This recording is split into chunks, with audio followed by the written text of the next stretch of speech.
et surtout je vais attendre de voir que vous soyez bien connectés avant de commencer ce live. Alors j'espère que l'image et le son sont bons. Je vais commencer tout doucement le direct. Vous me retrouvez directement dans ma cuisine. Bonjour l'encre et la plume. Dans une vidéo dans laquelle j'ai envie de vous parler de la qualité de l'eau. Et ça me semble vraiment important comme sujet. Et bienvenue les ateliers de Lilo, coucou.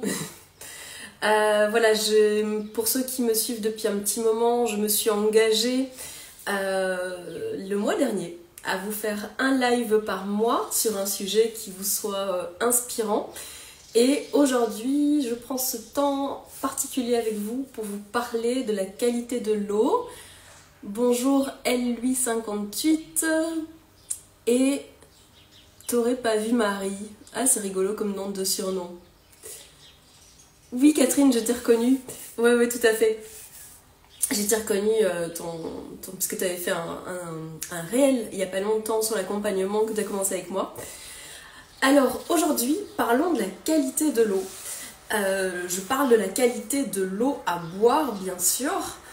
Et je vous fais ce live aussi parce que je me suis rendu compte dans tous les accompagnements que je fais auprès des personnes qui font des coachings avec moi que beaucoup de personnes ne boivent pas suffisamment d'eau et que surtout beaucoup de personnes n'ont pas le réflexe de boire de l'eau le matin au réveil, vraiment de venir réhydrater le corps après une longue nuit. Et ça, c'est deux réflexes très importants et je pense aussi qu'il c'est important de parler de ce qu'il y a dans l'eau du robinet. Parce que l'eau du robinet, elle est potable, mais elle n'est pas du tout bonne pour notre corps. Notre corps, il est composé à environ 70% d'eau. C'est un pourcentage qui va tendre à être moindre avec les années. En fait, quand on avance en âge, si on ne s'hydrate pas suffisamment, eh bien le pourcentage d'eau va baisser dans notre corps. Mais il faut imaginer que c'est très important d'entretenir la bonne qualité de l'eau qu'il y a dans notre corps. Et en ça, j'avais envie de vous en parler aujourd'hui. Je m'étais fait un petit topo. Oui, déjà, parlons de l'eau du robinet. L'eau du robinet, elle est potable, certes. Donc, bactériologiquement parlant, elle est potable. On peut la boire, contrairement à certains pays, sans tomber malade, sans avoir de problèmes directement impactants de par la qualité, l'équilibre bactériologique qu'il y a dans l'eau du robinet. Néanmoins, dans l'eau du robinet, on va retrouver énormément de choses chimiques qui sont vraiment néfastes. On va retrouver du chlore, on va retrouver des perturbateurs endocriniens, on va retrouver des résidus de médicaments, on va retrouver des résidus de pesticides, on va retrouver beaucoup de calcaire. En gros, on va retrouver énormément de choses qui vont être vraiment néfastes pour notre corps. Du coup, vous vous demandez probablement quelle est la qualité la plus intéressante à boire pour notre corps. Je voudrais faire un petit aparté sur le fait que quand on mange majoritairement cru et majoritairement vivant, eh bien, avec les fruits et légumes, on a aussi, salut Pierre-Olivier, on a aussi avec les fruits et légumes en fait des choses qui vont nous hydrater. Quand vous mangez plus de fruits et légumes crus, eh bien vous allez avoir l'eau et des fruits et légumes qui viennent hydrater votre corps. Donc au plus vous mangez cru, au moins vous allez avoir besoin de boire de l'eau en quantité. Néanmoins, sur la qualité de l'eau, ce qui est hyper intéressant à prendre en considération, soit vous vous équipez d'un filtre qui enlève justement tout ce que je citais qui est très néfaste dans l'eau du robinet, soit vous n'avez pas la possibilité d'avoir un filtre, et dans ce cas-là, je vais revenir au filtre après, dans ce cas-là, eh bien, vous pouvez prendre de l'eau en bouteille.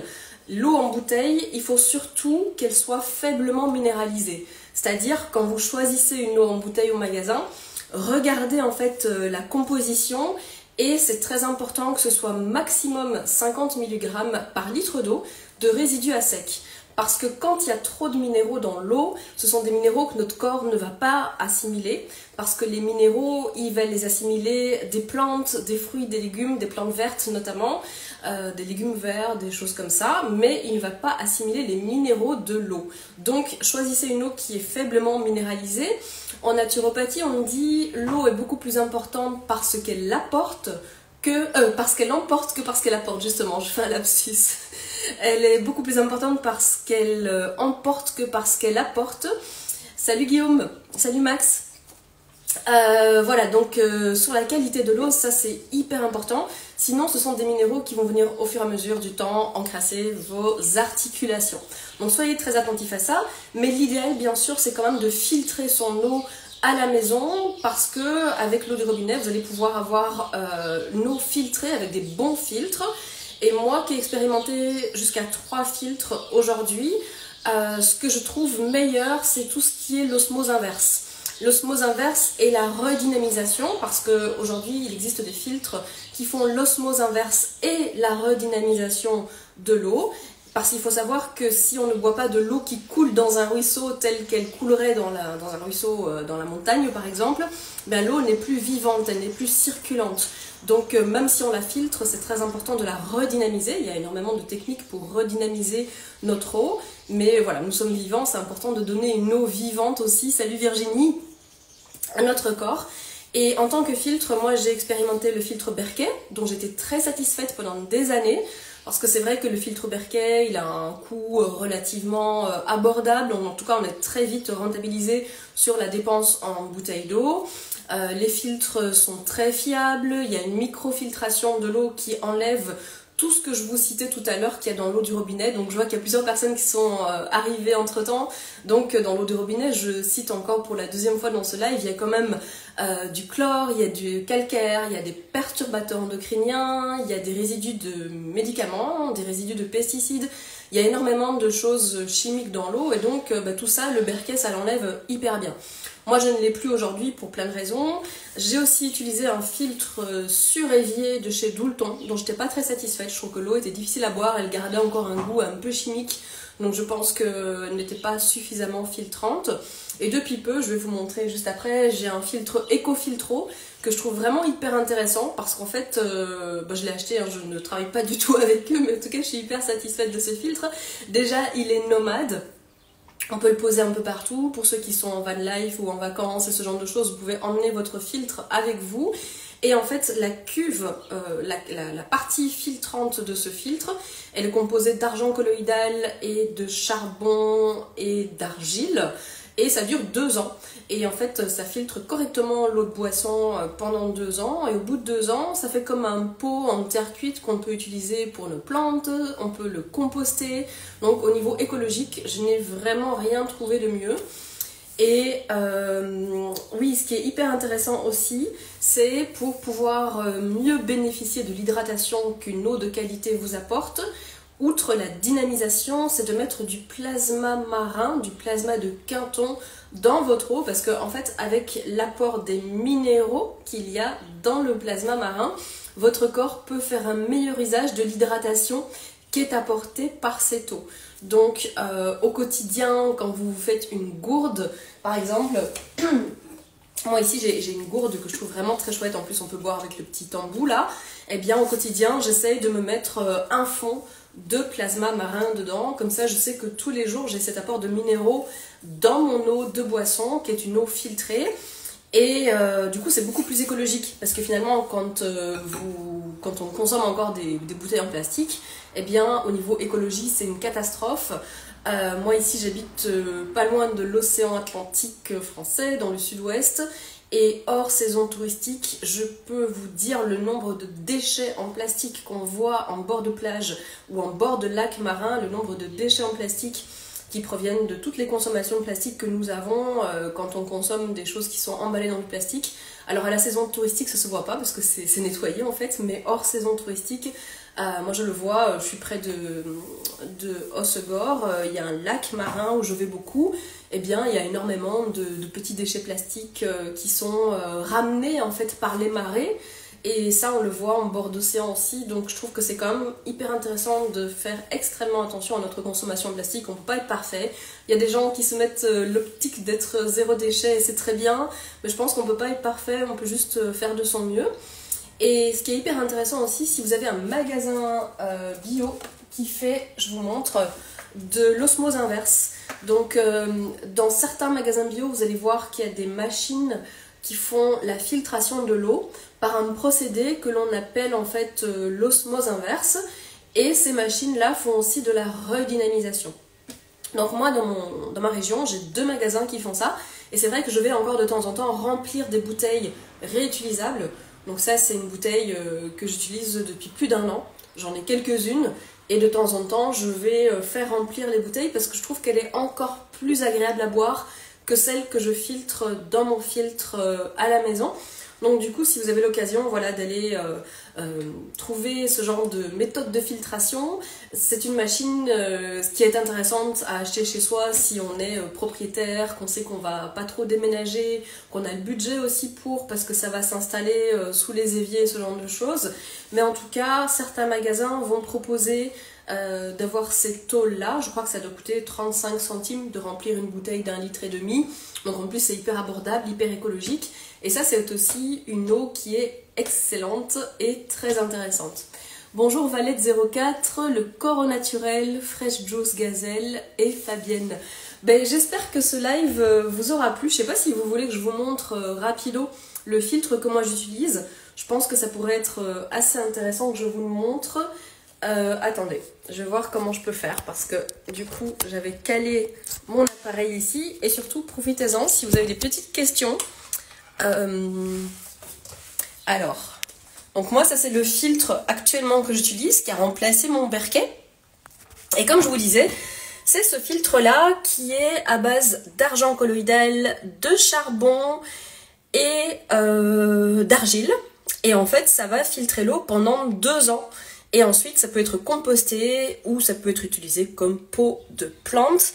Et donc, ça donne une fontaine comme ça qui filtre une quantité de 5 litres. Mais il en existe des plus grands. Et je dirais le seul bémol de ces filtres, c'est qu'en fait, dans ces filtres, vous allez quand même encore avoir un peu de calcaire qui passe. Moi, ça, je le vois dans ma bouilloire électrique. En fait, voilà, je le vois que tous les 3-4 semaines, je suis obligée de nettoyer avec du vinaigre parce que ça laisse encore un peu de calcaire. Mais sinon, ça filtre tous les polluants qu'il y a dans l'eau du robinet et qui sont extrêmement néfastes en termes de santé. Voilà, je remets le téléphone à charger en espérant que ça tienne. Alors, le filtre, oui, c'est Ecofiltro, Catherine. C'est Ecofiltro. Je trouve qu'il est très abordable aussi parce que le Berkey, de mémoire, je l'avais dû le payer. J'ai plus mon Berkey pour plein de raisons, ce serait trop long de vous expliquer. Mais en tout cas, j'avais payé plus de 300 € mon Berkey et je l'ai bien rentabilisé. Hein. J'ai utilisé peut-être 5 ans, quelque chose comme ça, avant de le revendre. Mais celui-ci, donc c'est 130 € je crois le filtre.